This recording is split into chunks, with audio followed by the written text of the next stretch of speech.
How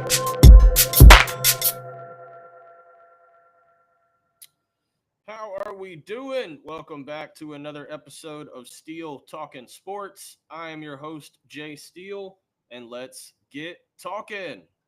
Wait, do I not have audio? What the fuck is going on? Testing. Do I not have audio? Hello. No, looks like we're good. Got audio. No issues. Perfect. I can't hear my sound drops, but who cares? We're live on YouTube. It is roughly 12:45 in the afternoon, Friday, March 28th. We've got a couple of more Sweet 16 games tonight, 4 to be exact. But let's recap our day from yesterday. Hope everybody had a great day. The 4 games were absolutely amazing. Two blowouts, two pretty tight knit ones. So let's go through them. First up, BYU and Alabama.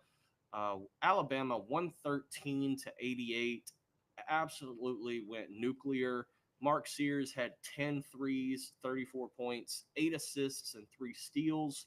The Tater Tot King, Richie Saunders, did put up 25 points, but when you give up 51 in the first half and then 62 in the first half, it's really hard to win a basketball game.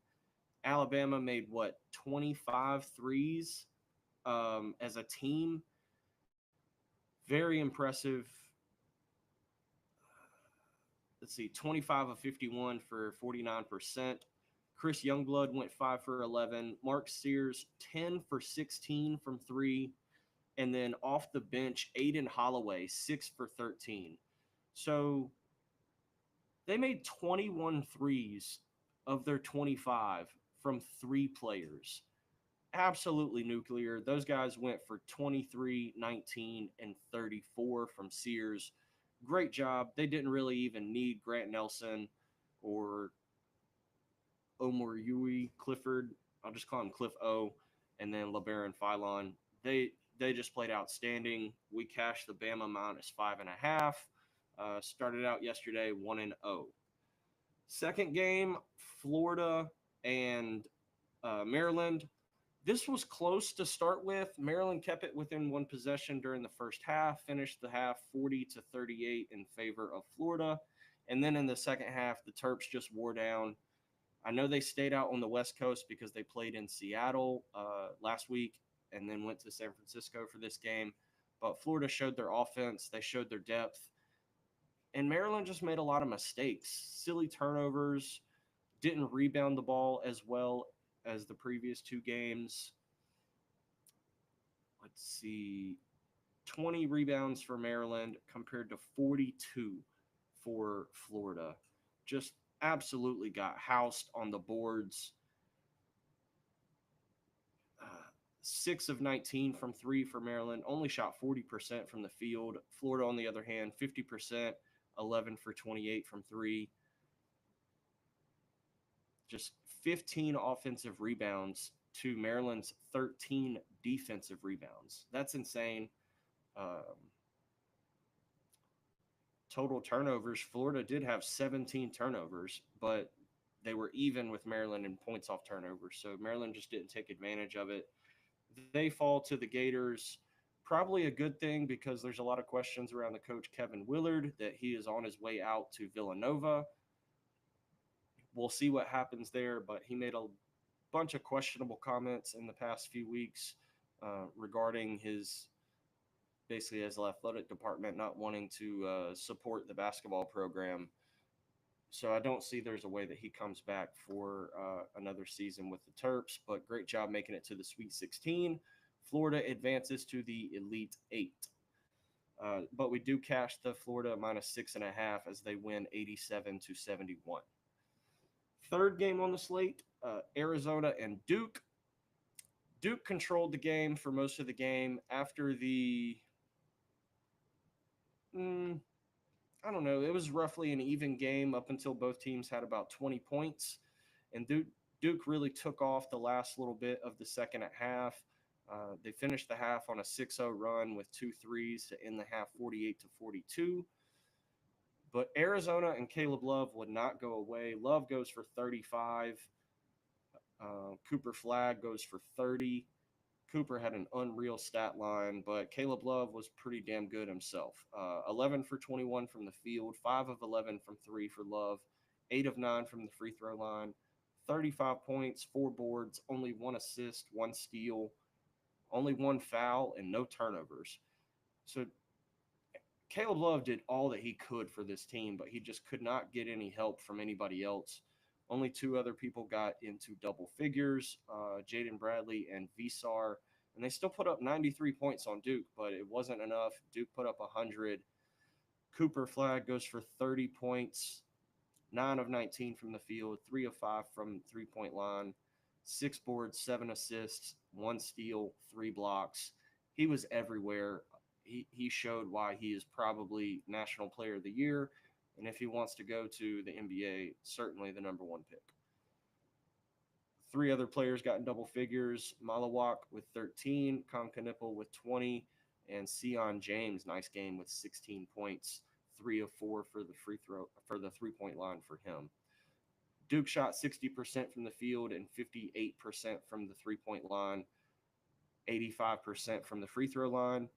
They just played a great game. Uh, I I reluctantly bet Duke minus 9.5 right before game time. I just thought they would blow them out. But on the show here, I picked Arizona plus 9.5.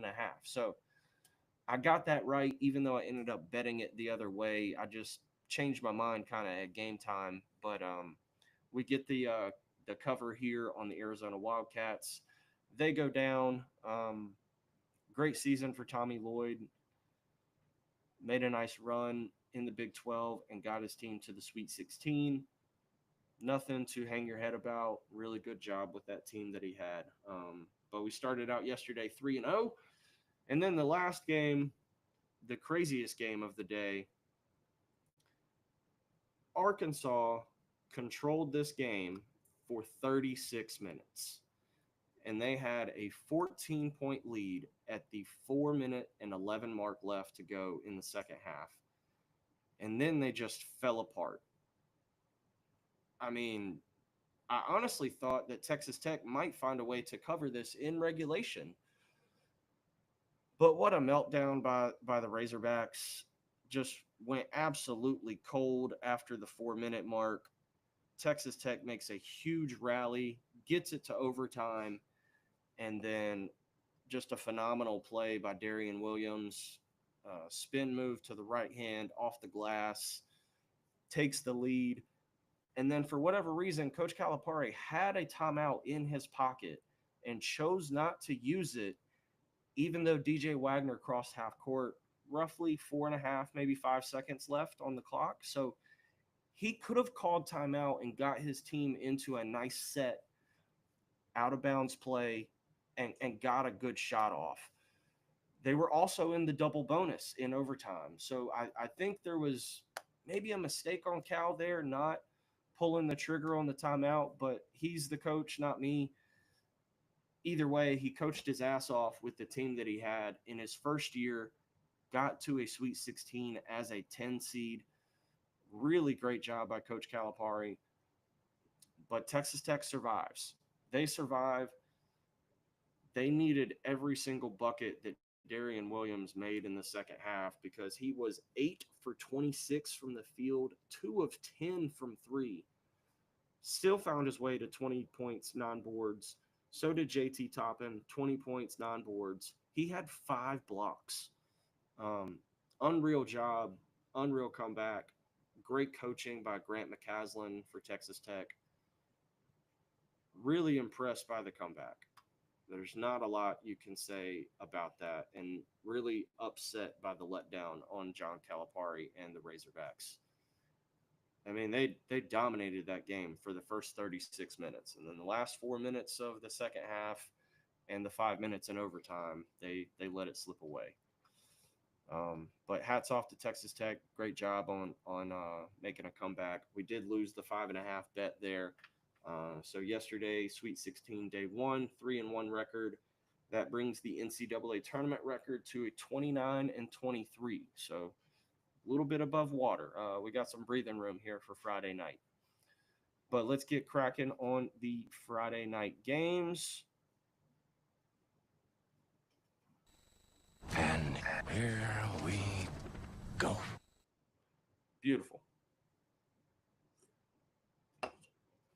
First up, we have six-seeded Ole Miss taking on two-seed Michigan State. Michigan State is laying 3.5 points. The total is set at 145.5, and this game is played in Atlanta, Georgia. Obviously, this game and the game that follows that later, the Michigan Auburn game, there's going to be two fan bases or two SEC fan bases rooting against two Big Ten fan bases. I definitely think the fans that get the double pass and go to both games, if they're Auburn fans, they're probably going to root against Michigan State in this spot just because the proximity to those schools, this game being played in Atlanta, Georgia. But I trust Tom Izzo in March. I know Ole Miss has been on a good run, but I think it comes to an end here. I'm going to lay the points with Michigan State minus the 3.5. It's hard not to back this team when you watch Jace Richardson play. This guy is a superstar in the making, and he's got a perfect coach to coach him and grow up in his own way, or you know just perform at a top level. So I'm going to back Michigan State and Sparty here. I do have Sparty to win the national title and Sparty to make the Final Four. So I'm just going to keep riding the Spartans here. Michigan State minus 3.5. Next up, we go over to Indianapolis, Indiana, where we've got Kentucky taking on the Tennessee Volunteers. Tennessee is laying 4.5 points. Total is set at 144.5. I've liked betting Kentucky, and I've also liked betting Tennessee. So this is a very difficult decision to make. But I've already bet Kentucky. I think that's the way I'm going to go. I just like the way that they're moving up and down the court. I think they move with better pace, and Tennessee doesn't like to play with pace. I think this is going to be one of those games where the slow paced team struggles because they can't get up to pace with the fast paced team. I think Kentucky's going to put up a lot of points. I think Kentucky wins the game outright, but just to be safe, I'm just going to pick the UK plus 4.5. I wouldn't be opposed to like a first half money line with Kentucky, and also the over 144.5. I think this game plays at Kentucky's pace and it goes way up and over the total, but I will take the plus 4.5 with the Wildcats. Third game on our slate, back to Atlanta, Georgia. We've got the 5-seeded Michigan Wolverines taking on the Auburn Tigers. Auburn is laying 8.5 points. Total is set at 154.5. I do think Auburn wins the game, but I don't think they win it by margin. I don't like what they're doing recently. I think they've had some struggles. Maybe playing in Atlanta gives them a boost tonight, but I'm going to take Michigan plus the 8.5. I don't feel very good about it, but I think the two bigs for Michigan can give Janai Broom and those guys some trouble tonight. Danny Wolf and Vlad Golden. Also, if their guard Trey Donaldson plays the way that he's been playing recently, I really like Michigan to keep this close. Maybe Auburn gets them into foul trouble, and Michigan has to sneak back in this with a backdoor three at the buzzer to lose by 7. But I don't see Auburn winning by double digits. So I'm going to take Michigan. Like I said, I don't feel good about it. This is my least confident play of the day of these 4 games. And then last game on the slate, 4-seed Purdue, 1-seed Houston. Houston laying 8.5. I know this is almost a home game for Purdue, so kind of a disadvantage for Houston, but